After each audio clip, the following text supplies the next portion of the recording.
Eh bien le bonjour, ici Django, bienvenue dans cette nouvelle vidéo. On va aujourd'hui parler de Redfall et l'histoire derrière l'échec entre reboot raté et campagne solo. C'est vachement intéressant parce que j'ai commencé ma chaîne du coup sur les vidéos où je démontais ce jeu-là. Donc on va voir ce qui s'est passé pour qu'on en arrive à un échec aussi cuisant.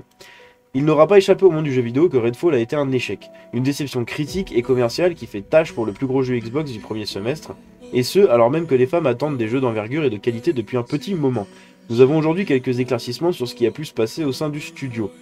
On va découvrir ça tout de suite. C'est Jason Schreier, journaliste chez Bloomberg, qui nous donne aujourd'hui des détails importants sur le développement de Redfall, qui permettent de comprendre pourquoi le jeu a pu sortir sous cette forme. Une forme complètement rincée. Avec une moyenne métacritique de 54 sur 100, c'est flingué pour un jeu Xbox quand même.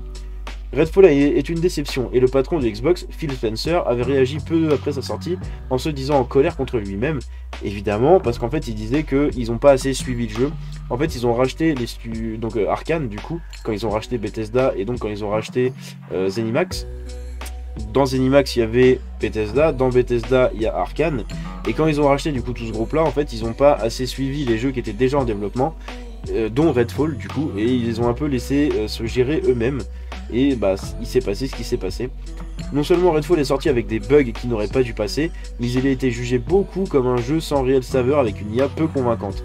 Phil Spencer disait que le score obtenu par Redfall à sa sortie était inférieur à ce que Microsoft attendait, mais selon plus d'une douzaine de personnes ayant travaillé sur le jeu, le projet a souffert d'une direction floue, d'une attrition fréquente et d'un manque permanent de personnel.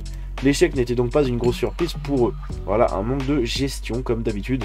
De toute façon, il faut pas se chier, hein. À chaque fois qu'il y a des conneries, des trucs comme ça sur des studios, c'est toujours un manque de gestion. Bloomberg rapporte que le développement de Redfall a commencé en 2018, à une époque où Zenimax, propriétaire privé de Bethesda Softworks, cherchait à se vendre. L'entreprise encourageait alors ses studios à développer des jeux susceptibles de générer des revenus au-delà des ventes Day One, autrement dit de tendre vers le jeu en tant que service, le gaz, dont Fortnite était le meilleur exemple. Fortnite sorti un an et demi plus tôt.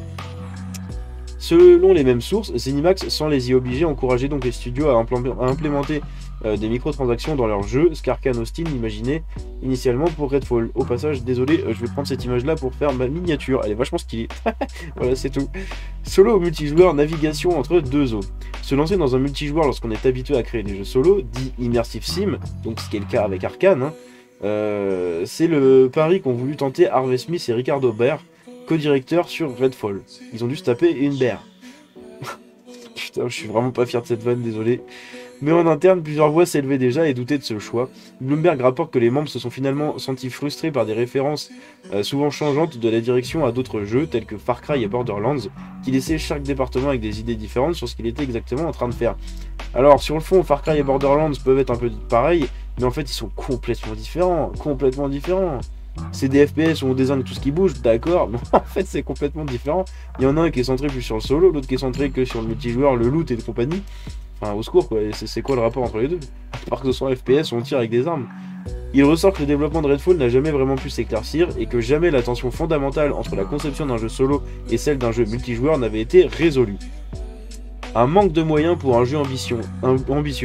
C'est con pour un studio qui se fait racheter par Microsoft. Réaliser un jeu solo ou multijoueur ne demande pas les mêmes capacités, et si une équipe de 100 personnes était suffisante pour créer un jeu comme l'excellent Prey, ce n'était pas assez pour Redfall qui voulait jouer dans la cour des grands, y compris avec le soutien supplémentaire de Roundhouse Studios, de Zenimax et d'autres entreprises de sous-traitance. Vous avez beau faire venir des sous-traitants, si c'est mal géré, hein, quoi qu'il arrive. Vous avez plus de monde pour bosser, plus d'argent et compagnie, mais la gestion reste la même. Selon les recherches de Bloomberg, environ 70% du personnel d'Austin qui a travaillé sur Prey n'était pas plus dans l'entreprise à la fin du développement de Redfall. Ouais, n'était plus, pardon, dans l'entreprise. Putain, 70% du personnel, c'est ouf. Et le studio rencontrait des difficultés à recruter. Non seulement parce que les salaires étaient réputés inférieurs à ce qui se faisait ailleurs, pas ouf, aussi parce que le Texas, réputé pour ses politiques sociales conservatrices, n'était pas vraiment vu comme une terre d'accueil très agréable.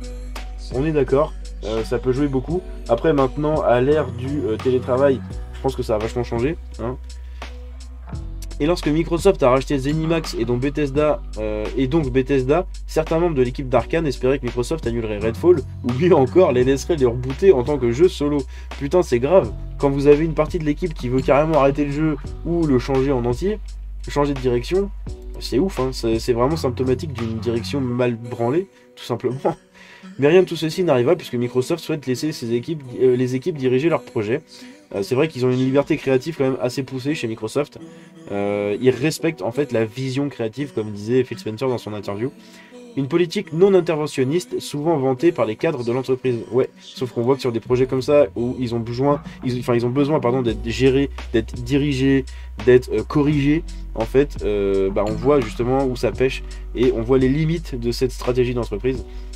Selon les sources de Bloomberg, ce n'est qu'en 2021, alors que les jeux-services étaient de plus en plus controversés, qu'Arkane a finalement abandonné ses plans de monétisation dans le jeu. Ils ont bien fait, parce que là, ils se seraient fait mais péter le cul en deux s'ils avaient sorti leur jeu avec des lootbox, des trucs comme ça, enfin ça aurait été incroyable.